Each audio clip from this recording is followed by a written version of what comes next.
Young girl disrespects war memorial, unaware of who's watching.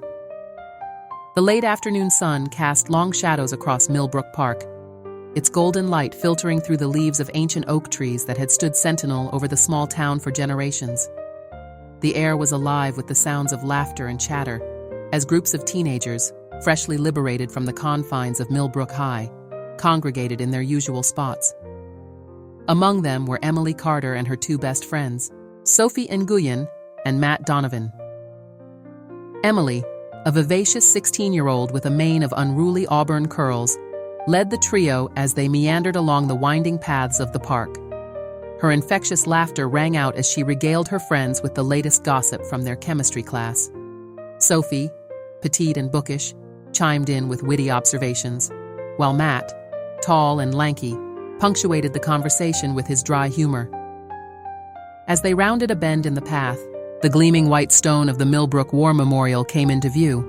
The statue, a solemn soldier standing at attention, had been a fixture in the park for decades. To the adults of Millbrook, it was a revered symbol of sacrifice and remembrance. To Emily and her friends, however, it was merely another unremarkable feature of the landscape they'd grown up with, as familiar and unremarkable as the creaking swings or the graffiti-covered basketball court. "Hey, guys!" Emily called out, a mischievous glint in her eye as she veered off the path towards the memorial. "Watch this." With the agility of youth, she hoisted herself onto the base of the statue, striking an exaggerated pose that mimicked the soldier's stance. "Look at me!" she exclaimed in a comically deep voice. "I'm Private Stick-Up-His-Butt, reporting for duty." Sophie and Matt burst into laughter, the sound echoing across the quiet park. "Oh man, that's perfect," Matt wheezed, fumbling for his phone. "Hold that pose, Em. This is going on Instagram." Encouraged by her friend's reaction, Emily ramped up her performance. She contorted her face into an exaggerated grimace, puffing out her chest and saluting with such vigor that she nearly lost her balance. "We must defend the honor of, whatever war this was for," she proclaimed, eliciting more guffaws from her audience. Sophie, not to be outdone, joined in the mockery. She snapped to attention, her face a caricature of solemnity. "Sir?" "Yes, sir," she barked, barely containing her giggles. "We'll fight for the right to party." The teens dissolved into fits of laughter, their irreverent jokes bouncing off the stoic face of the memorial. They were lost in their own world, oblivious to the weight of history embodied in the cold stone beneath Emily's feet. As Matt snapped picture after picture, capturing Emily's increasingly ridiculous poses, none of them noticed the lone figure seated on a nearby bench. James Harlan, his weathered hands resting on a polished oak cane, watched the scene unfold with a mixture of sadness and disbelief etched across his lined face. Mr. Harlan had been coming to this spot every day for years, rain or shine. To him, the memorial wasn't just a statue, it was a sacred space, a physical reminder of friends long gone and sacrifices never forgotten. Each name etched into the plaque at the base of the statue told a story of bravery, of lives cut short, of families left to mourn. He thought of Tommy, his best friend since childhood, whose infectious smile now lived only in faded photographs and cherished memories. He remembered the terror of huddling in muddy trenches, the deafening explosions that seemed to shake the very earth, the moment he saw Tommy fall. A particularly loud burst of laughter snapped Mr. Harlan back to the present. He watched as Emily, still balanced precariously on the statue's base, pretended to polish the soldier's boots with exaggerated movements. "Gotta keep our brave hero looking spiffy," she quipped, earning more chuckles from Sophie and Matt. Mr. Harlan's fingers tightened around his cane, his knuckles turning white with the effort of restraining himself. Part of him wanted to march over there and give those kids a piece of his mind, to make them understand the disrespect they were showing. But another part, the part that remembered being young and foolish himself, held him back. These kids, he realized with a pang of sadness, had no real concept of war or sacrifice. They had grown up in a time of relative peace, where conflicts happened in far-off lands and only appeared as fleeting images on the nightly news. How could they understand the weight of memory that hung over this place like a shroud? As the sun dipped lower in the sky, casting long shadows across the park, Emily finally hopped down from the statue. She brushed off her jeans, still giggling at their shared joke. "Come on," she said, linking arms with Sophie and Matt. "Let's go get some ice cream. I'm starving." The trio sauntered away, their laughter fading as they disappeared down the path. Mr. Harlan remained on his bench, his eyes fixed on the now silent memorial. The soldier's face, eternally vigilant, seemed to him more sorrowful than ever in the fading light. With a heavy sigh, Mr. Harlan pushed himself to his feet. He approached the memorial slowly, each step measured and deliberate.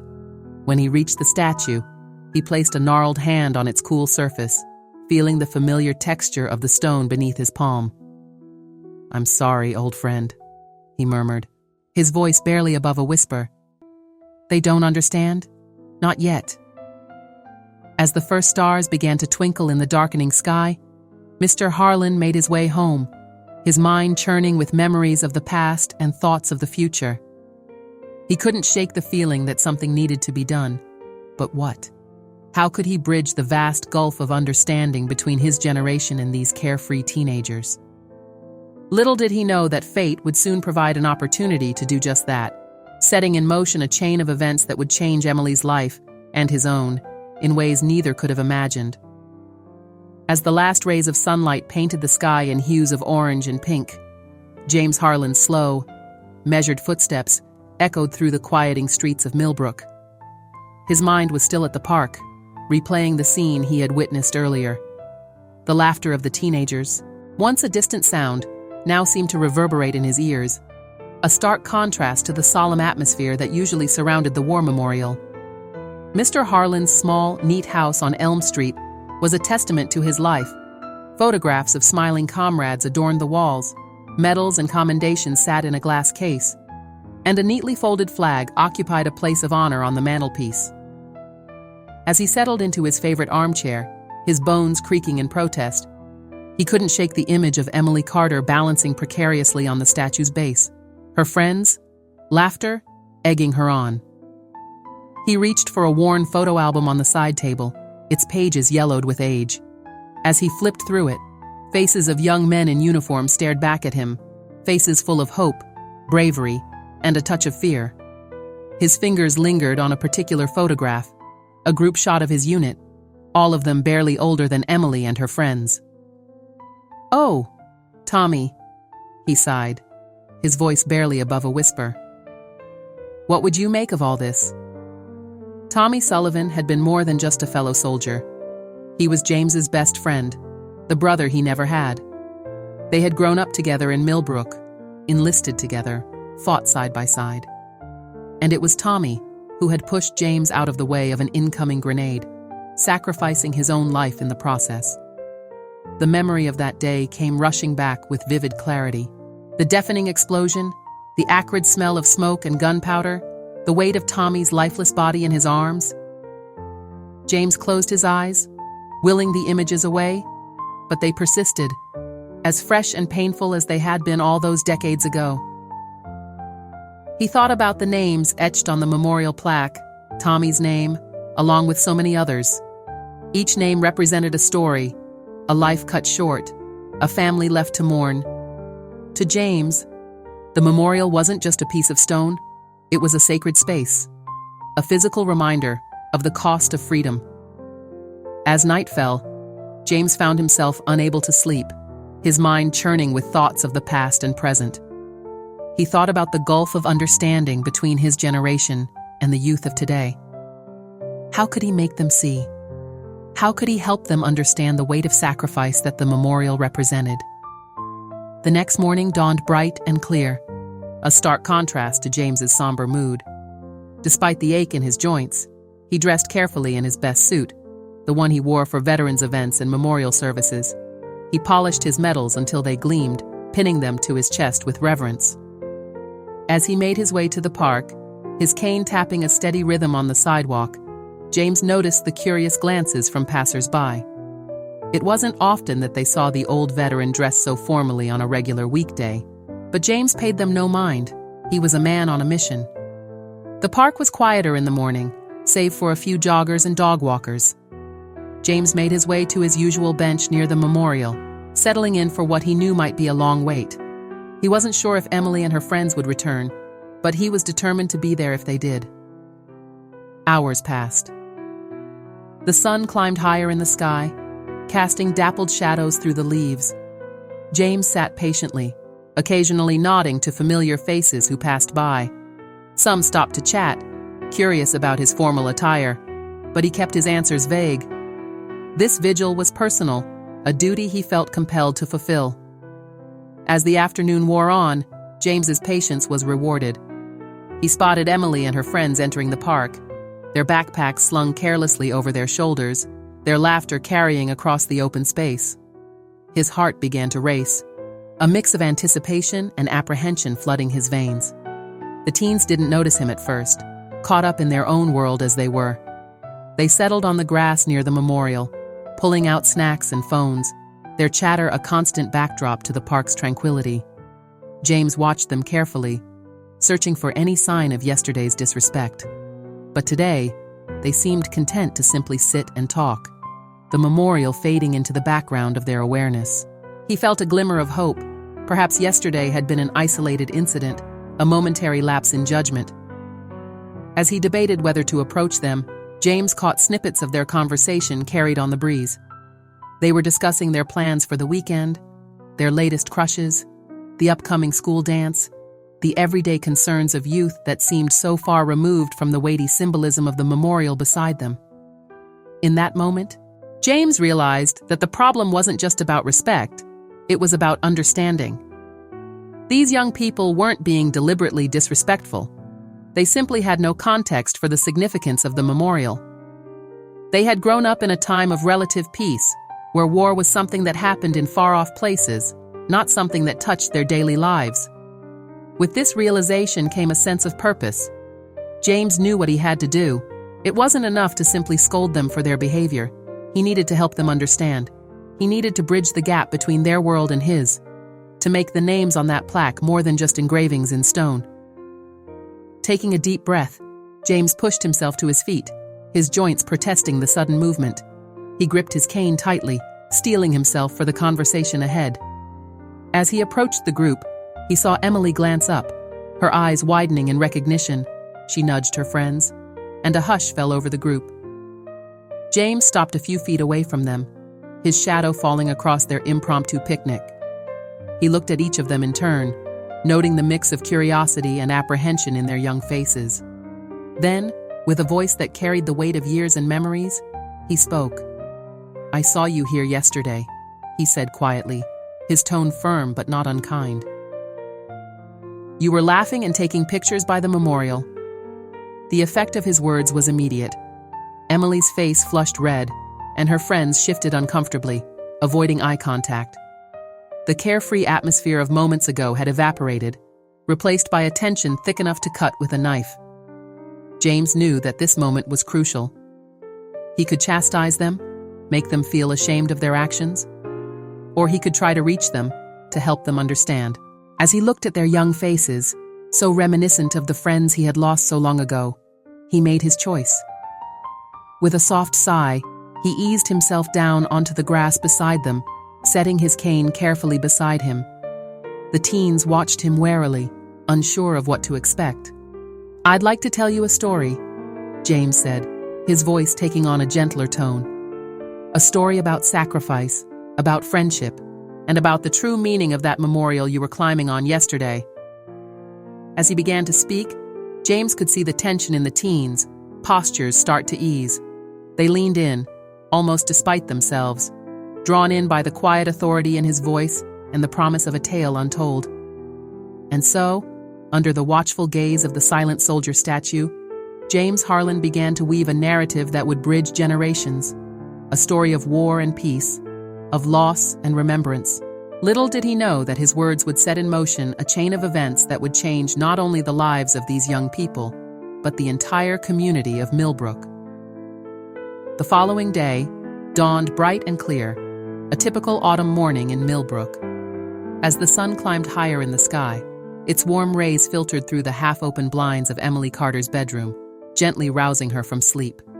She blinked groggily, her mind still foggy with dreams, before the memories of yesterday's encounter in the park came rushing back.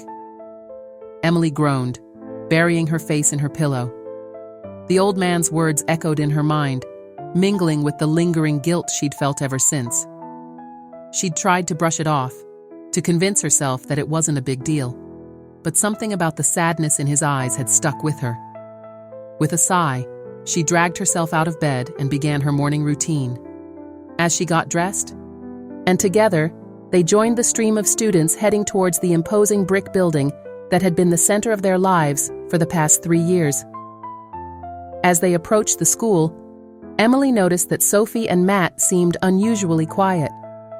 She wondered if they, too, were still thinking about yesterday's encounter in the park. "Hey," she said, breaking the silence. "About yesterday, with that old guy at the memorial." Matt cut her off with a nervous laugh. "Come on, Em. It's no big deal. He was probably just some grumpy old man with nothing better to do than lecture kids."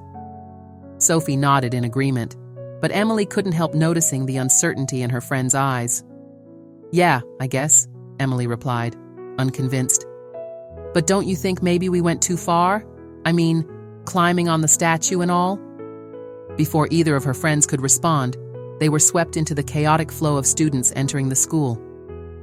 The conversation was lost in the din of slamming lockers and excited chatter about the upcoming homecoming dance.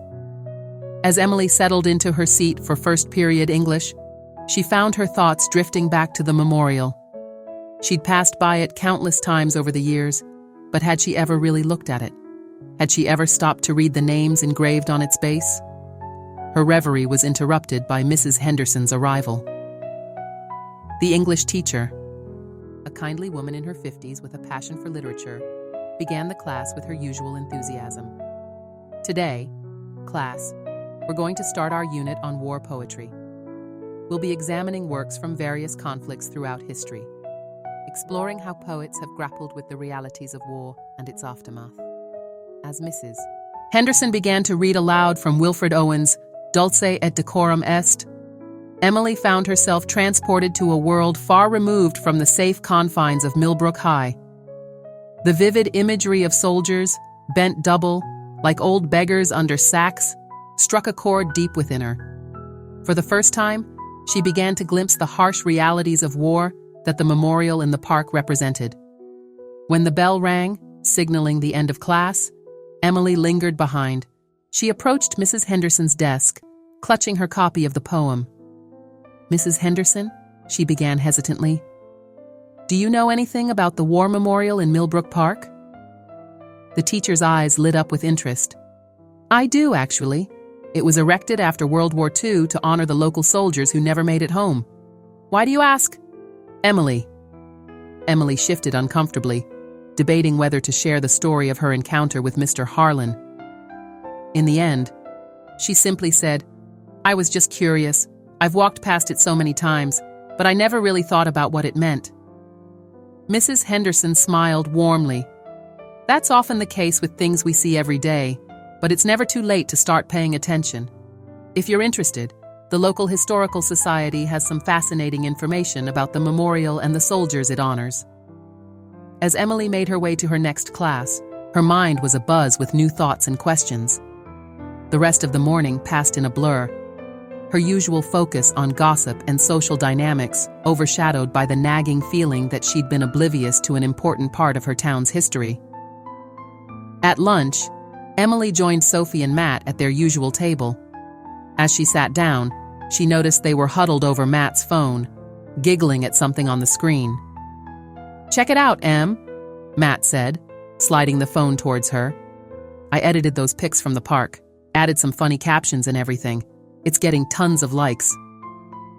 Emily's stomach dropped as she saw the images of herself posing on the memorial, now adorned with irreverent text and sticker overlays. The soldier's solemn face had been given a cartoonish mustache and googly eyes. I don't know, guys," Emily said, pushing the phone away. "Maybe we should take those down." Sophie looked at her in surprise. What?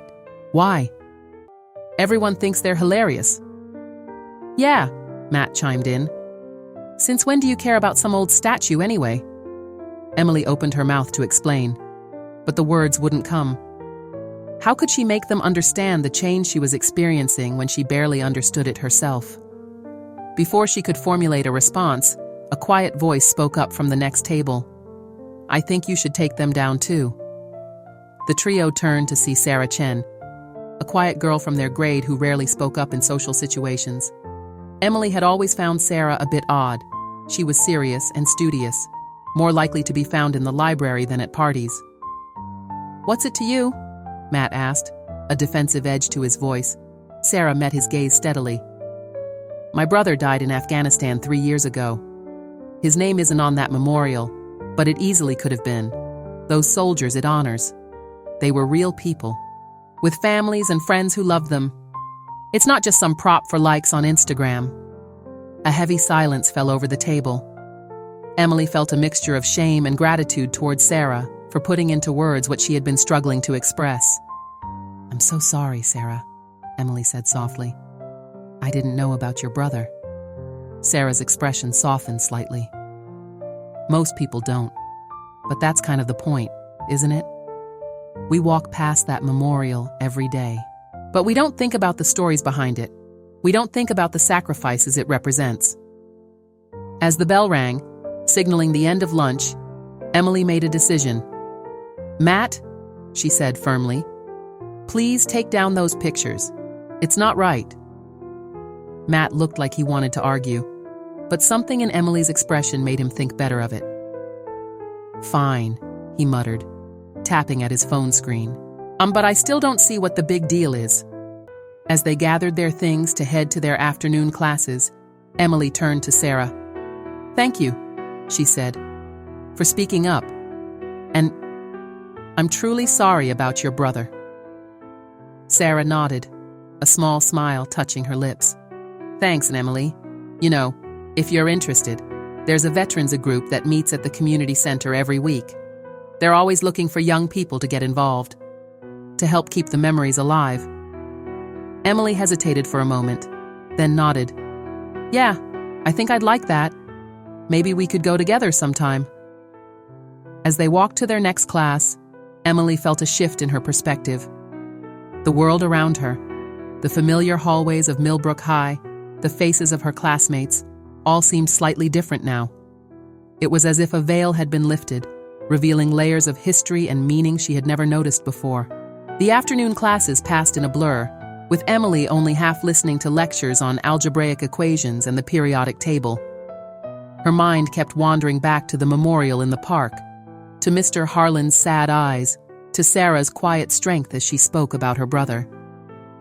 As the final bell rang, Emily found herself dreading the walk home through the park.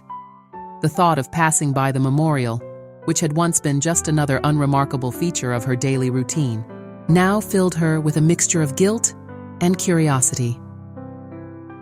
She said goodbye to Sophie and Matt, declining their invitation to hang out at the mall.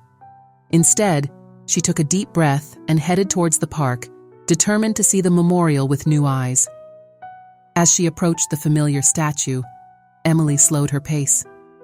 For the first time, she really looked at the soldier's face, noting the determination in his expression, the way his eyes seemed to gaze into the distance. She circled the base, reading each name engraved on the plaque, wondering about the stories behind them. Lost in thought, she didn't notice the figure approaching until a familiar voice spoke. It's a different experience when you really look at it, isn't it? Emily turned to see Mr. Harlan standing nearby, leaning on his cane. His expression was gentler than it had been the day before, a hint of understanding in his eyes. Mr. Harlan, Emily said, her cheeks flushing with embarrassment. I wanted to apologize for yesterday. I didn't understand. The old veteran held up a hand, stopping her. You don't need to apologize, young lady. Understanding is a journey, and it seems you've already taken the first steps. As the sun began to set, casting long shadows across the park, Emily found herself sitting on a bench beside Mr. Harlan, listening intently, as he began to share stories of his time in the service, of the friends he had lost, and of the true meaning behind the silent sentinel that stood watch over Millbrook Park. Little did Emily know that this conversation would be the beginning of a profound change, not just for her, but for the entire community of Millbrook.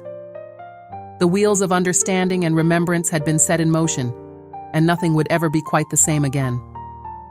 The following afternoon found Emily, Sophie, and Matt once again gathered in Millbrook Park. The unseasonably warm October sun bathed the landscape in a golden glow, belying the tension that hung in the air between the three friends.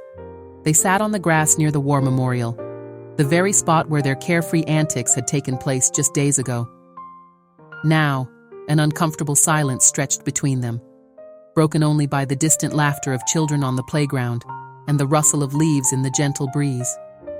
Emily plucked absently at blades of grass, her mind churning with the events of the past few days. The encounter with Mr. Harlan, Sarah's revelation about her brother, and the hours she'd spent researching the history of Millbrook's veterans had left her feeling like a different person. She glanced at the memorial, no longer seeing it as just a backdrop for selfies, but as a solemn testament to sacrifice and loss. Sophie, sensing the shift in her friend's mood, finally broke the silence. "Em, what's going on with you? You've been acting weird ever since that old guy talked to us." Matt nodded in agreement, a hint of frustration in his voice. "Yeah, it's like you can't take a joke anymore. It was just a bit of fun, you know?" Emily took a deep breath, trying to find the right words to express the turmoil of emotions she'd been experiencing.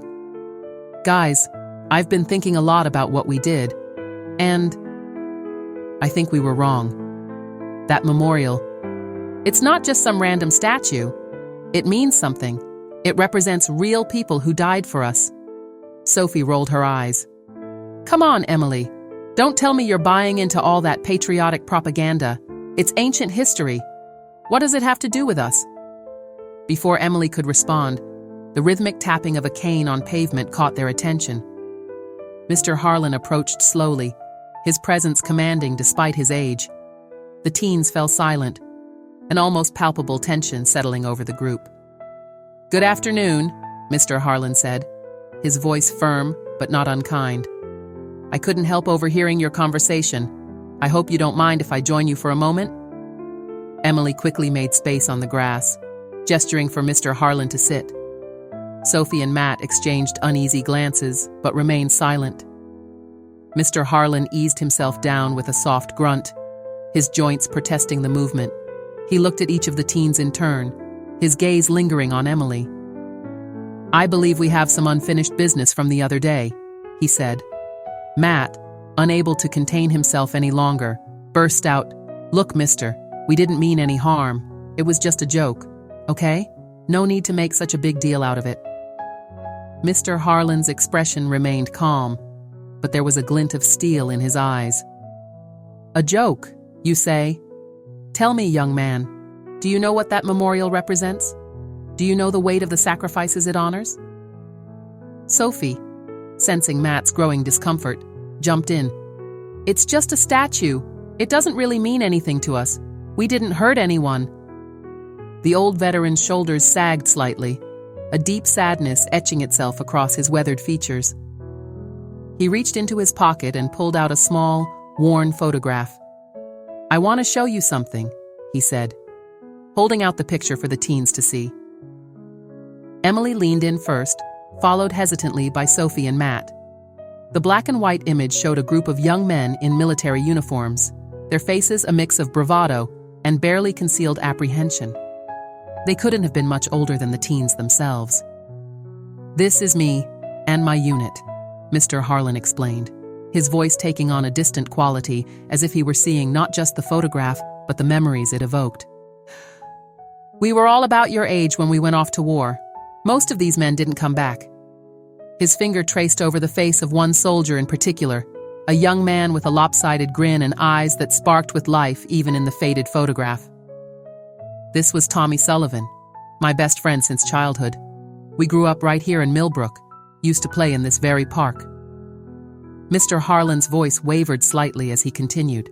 Tommy died saving my life during a particularly brutal battle. He threw himself on a grenade that would have killed me and several others. His name is on that memorial you were climbing on." The teens sat in stunned silence, the weight of Mr. Harlan's words settling over them like a heavy blanket. Emily felt tears pricking at the corners of her eyes, while Sophie and Matt looked thoroughly chastened. "I don't tell you this to make you feel guilty," Mr. Harlan said gently, "but to help you understand. That memorial isn't just a piece of stone. It's a reminder of real people, sons, brothers, fathers, friends, who gave everything so that you could sit here today, free to laugh and play and live your lives in peace." He turned to Matt, his gaze direct, but not unkind. "You said it was just a joke, that you didn't hurt anyone. But every time someone disrespects that memorial, every time someone forgets what it stands for, it's like losing Tommy all over again. It's like telling all those brave men and women that their sacrifice didn't matter." Matt opened his mouth as if to speak, then closed it again, looking thoroughly ashamed. Sophie, her earlier bravado completely deflated, whispered, We didn't know. I'm so sorry." Emily, who had been listening intently, finally spoke up. "Mr. Harlan, is there anything we can do? To make amends, I mean, to show proper respect." The old veteran's face softened, a glimmer of hope shining in his eyes. "The fact that you're asking that question shows you're already on the right path. Understanding and remembrance, that's what's important. Learning about the history, passing on the stories, ensuring that the sacrifices made are never forgotten." He slowly pushed himself to his feet, leaning heavily on his cane. "You know, the local veterans group is always looking for young people to get involved, to help maintain the memorial, to assist with ceremonies, to listen to the stories of those who served. It might be a good way for you to gain a deeper appreciation of what that statue represents." Emily nodded eagerly. "I'd like that. Maybe we all could help." She looked questioningly at Sophie and Matt. Sophie, still looking subdued, nodded slowly. "Yeah, I think that would be good." Matt hesitated for a moment, then squared his shoulders.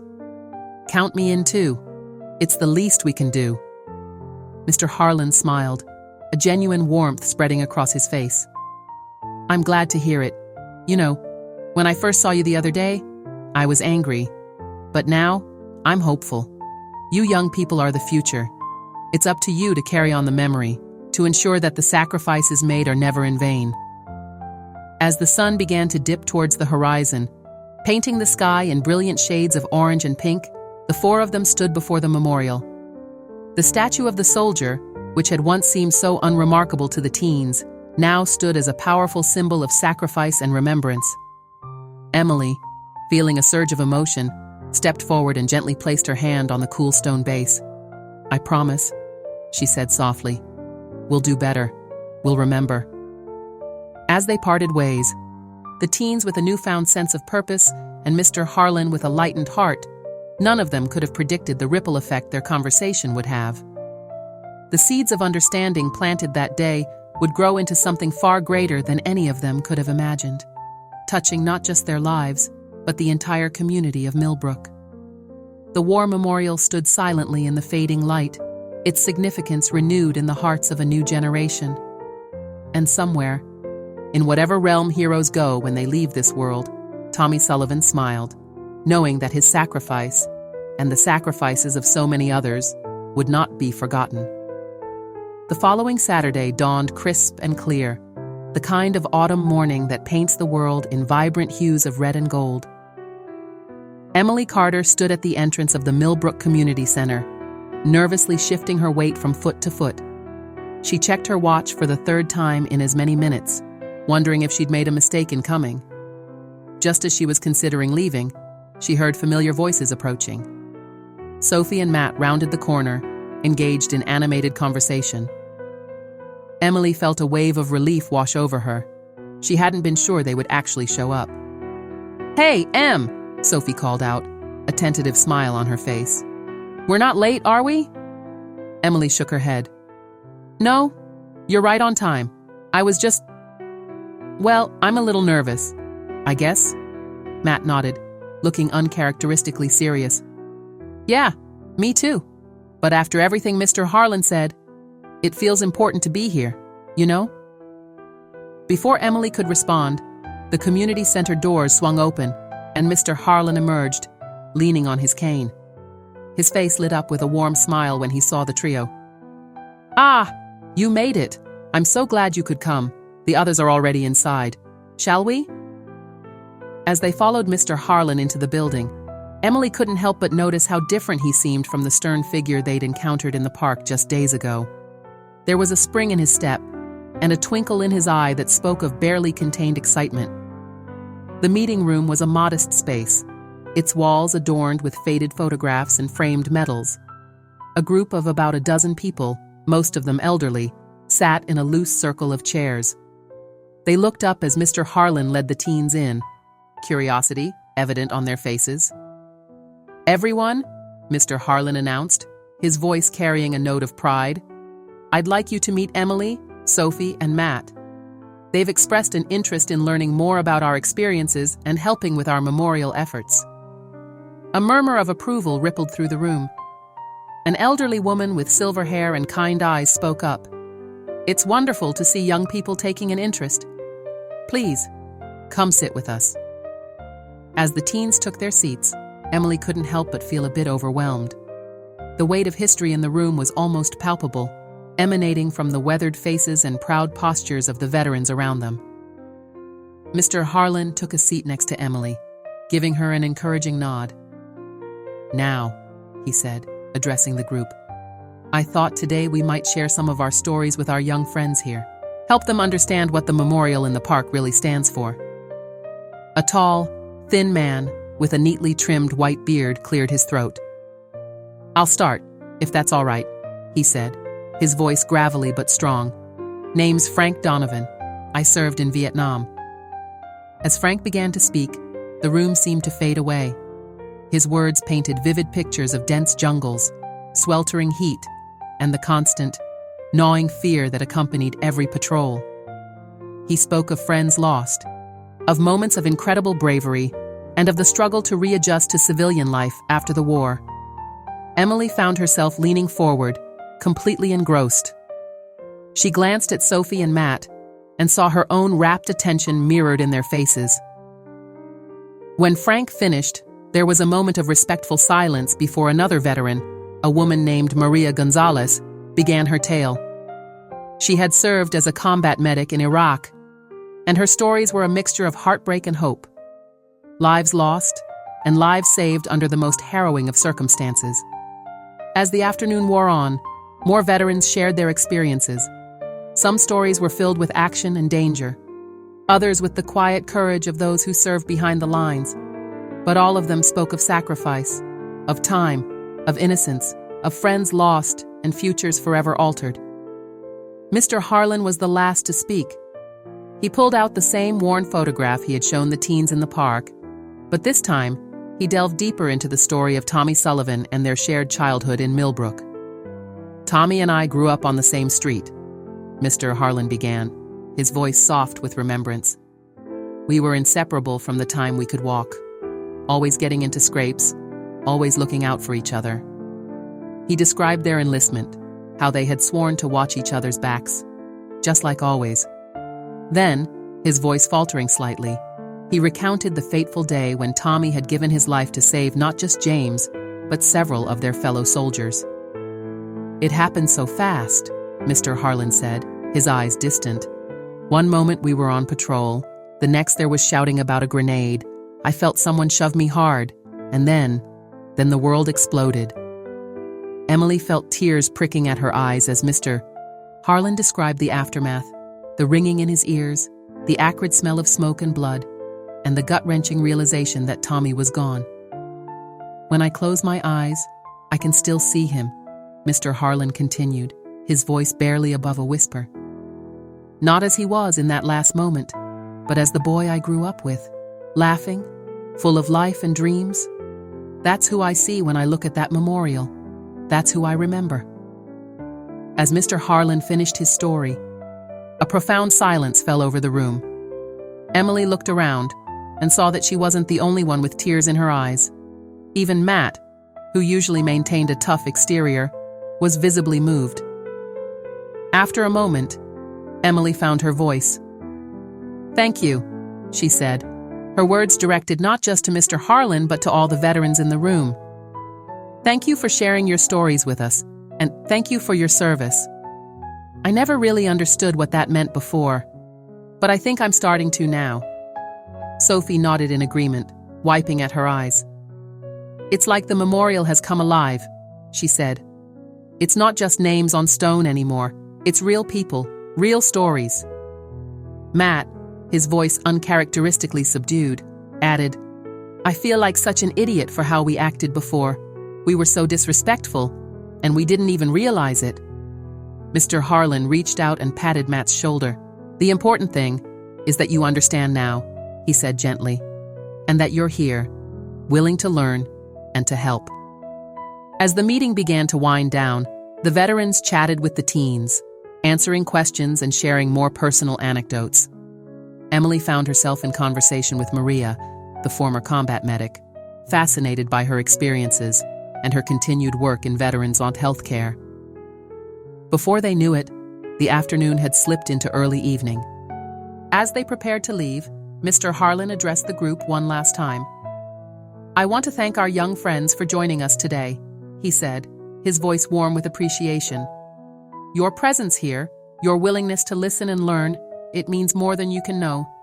It gives us hope that our stories, and the stories of those we lost, will live on." He turned to Emily, Sophie, and Matt. "And thank you, truly, for opening your hearts to understanding. The memorial in the park isn't just for us old-timers to remember. It's for you, too. It's a bridge between generations, a reminder of the cost of the freedoms we all enjoy." As they left the community center, stepping out into the golden light of the setting sun, Emily felt as though the world had shifted. The streets of Millbrook looked the same, but she saw them with new eyes. Every older person they passed could be a veteran with a story to tell. Every family could have a Tommy Sullivan in their history.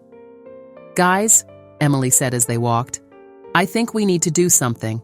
Something more than just coming to meetings." Sophie nodded thoughtfully. "Yeah, I know what you mean. After hearing all those stories, I feel like we have a responsibility, you know." Matt, who had been uncharacteristically quiet, suddenly spoke up. "What if we started a club at school? Like a Veterans Appreciation Club or something? We could organize visits to the VA hospital, help maintain the memorial, maybe even record some of these stories so they're not lost." Emily and Sophie stared at him in surprise. "Matt," Emily said, a smile spreading across her face, "that's a brilliant idea." As they continued their walk home, excitedly discussing plans for their new club, the war memorial came into view. They paused for a moment, looking at it with newfound reverence. Emily stepped forward, gently placing her hand on the cool stone. "We won't forget," she said softly, her words both a promise to the names etched in the memorial and to the living veterans they had met that day. As the three friends turned to go, the statue of the soldier stood silent in the fading light, a steadfast guardian of memory. But now, thanks to the stories shared and the understanding gained, it was no longer just a statue to these teens. It had become a symbol of sacrifice, of courage, and of the enduring human spirit. And somewhere, in whatever realm heroes go when they leave this world, Tommy Sullivan and countless others smiled, knowing that their stories would live on in the hearts and minds of a new generation.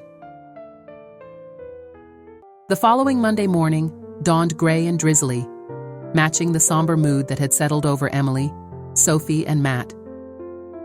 As they walked to school, their usual chatter was replaced by a thoughtful silence, each of them lost in reflection over the stories they had heard at the veterans' meeting. As they approached Millbrook High, Emily suddenly stopped, causing Sophie to nearly bump into her. "Guys," she said, her voice filled with determination, "I think we need to do something about those pictures."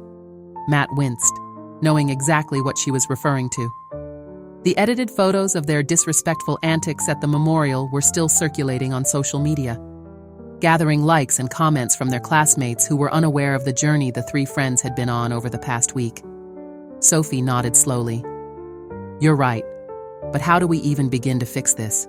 It's not like we can just delete them from everyone's phones. Emily thought for a moment, then squared her shoulders. We tell the truth. We admit we were wrong, and we explain why. Maybe if people understand, they'll take the pictures down themselves. Matt looked skeptical. You really think people will care? Most of them probably think it's just a harmless joke, like we did. Then we make them care, Emily said firmly. We tell them what we learned. We make it real for them, just like Mr. Harlan and the other veterans did for us. As they entered the school building, the buzz of conversation and slamming lockers surrounded them. Emily took a deep breath, steeling herself for what she was about to do. She spotted Sarah Chen at her locker and made a beeline for her, Sophie and Matt trailing behind. Sarah, Emily called out, her voice carrying a note of urgency. Can I talk to you for a second? Sarah turned, surprise evident on her face. While they had spoken briefly after Sarah's revelation about her brother, they weren't exactly friends. Sure, Emily. What's up? Emily glanced at Sophie and Matt, drawing strength from their supportive nods. We wanted to apologize for the pictures at the memorial, for not understanding, for everything. Sarah's expression softened, a mixture of surprise and appreciation crossing her features. Thank you, Emily. That means a lot. Emboldened by Sarah's response, Emily continued. We went to a veterans meeting on Saturday. We heard their stories, about the friends they lost, about what that memorial really means. And we want to make things right. We're thinking of starting a Veterans We Appreciation Club at school. Would you maybe want to help? A slow smile spread across Sarah's face.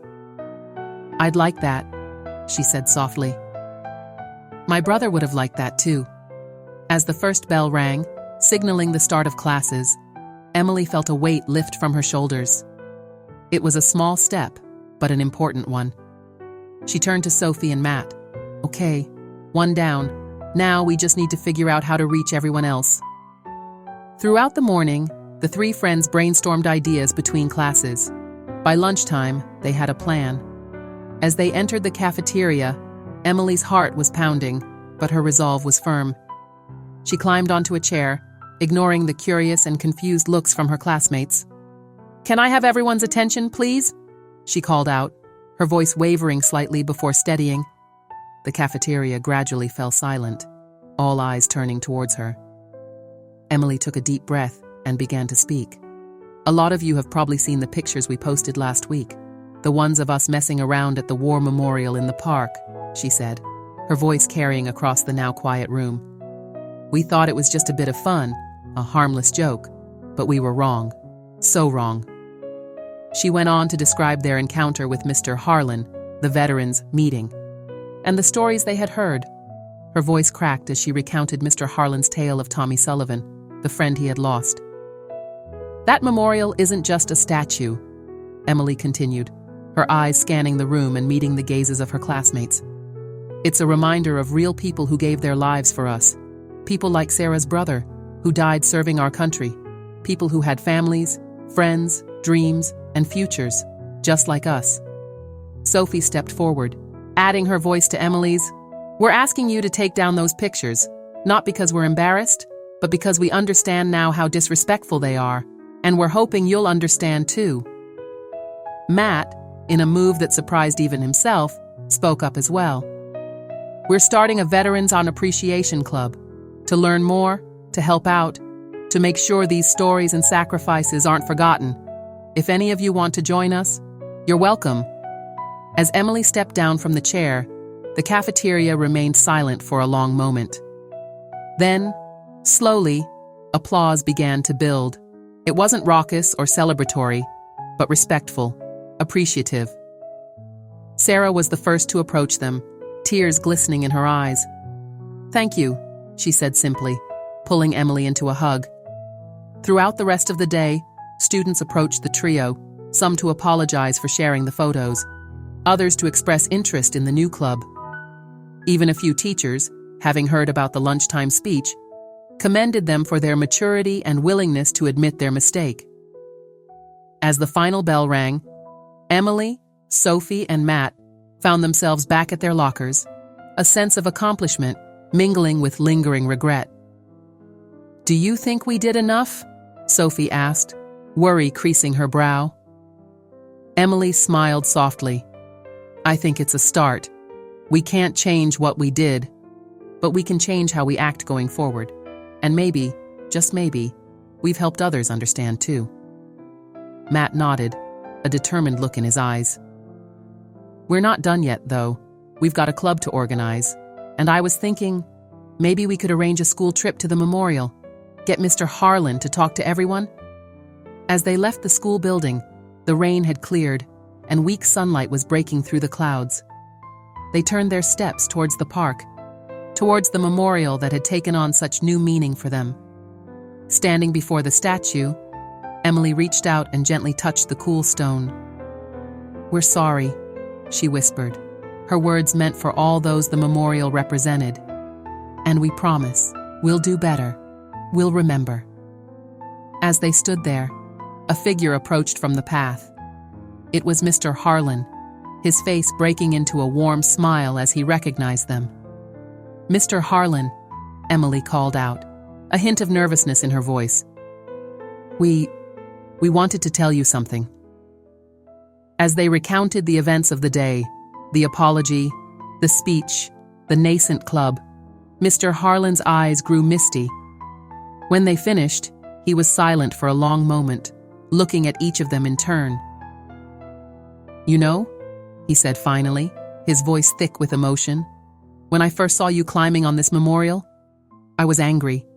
I thought you were just disrespectful kids who would never understand. But now I see that I was wrong too. You've shown more courage and maturity in admitting your mistake and trying to make it right than many adults I know." He reached out, placing a weathered hand on Emily's shoulder. "Tommy would have liked you, I think. All of you. You've got that same fire, that same desire to do what's right." As the sun began to set, painting the sky in brilliant hues of orange and pink, the three friends and the old veteran stood together before the memorial. It was a moment of quiet understanding, of bridges built between generations, of lessons learned and promises made. And as they turned to leave, Emily couldn't help but feel that this was just the beginning. They had taken the first steps on a journey of understanding and remembrance, one that would not only change their lives, but ripple out to touch their entire community. The statue of the soldier stood silent in the fading light. But to Emily, Sophie, and Matt, it no longer seemed like a mute piece of stone. It had become a storyteller, a keeper of memories, a bridge between past and present. And they had become its voice, ready to ensure that the sacrifices it represented would never be forgotten. As the weeks turned into months, the impact of Emily, Sophie, and Matt's awakening spread through Millbrook like ripples in a pond. What had begun as a simple apology had blossomed into a movement that touched every corner of their small town. The Veterans Appreciation Club at Millbrook High quickly became one of the most popular extracurricular activities. Under the guidance of Emily, Sophie, and Matt, with invaluable input from Sarah Chen, the club organized a variety of events and initiatives that brought the community together in ways no one had anticipated. One crisp Saturday morning in early spring, the park around the War Memorial was alive with activity. Students from Millbrook High, guided by local veterans, were carefully cleaning the statue and planting flowers around its base. Among them were Emily, Sophie, and Matt, their faces etched with concentration as they worked. Mr. Harlan stood nearby, leaning on his cane, a proud smile on his face as he watched the scene unfold. He caught Emily's eye and gave her a warm nod, which she returned with a grin before turning back to her task. As the morning wore on, more and more townspeople arrived, drawn by the commotion and the flyers the club had distributed throughout Millbrook.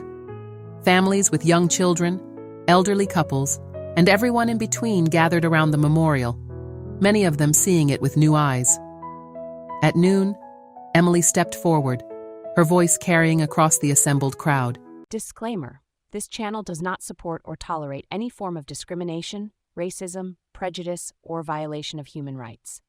The stories presented here are original and created by the author with the aim of promoting reflection, awareness, and dialogue. All content is developed with respect for diversity and the dignity of all people.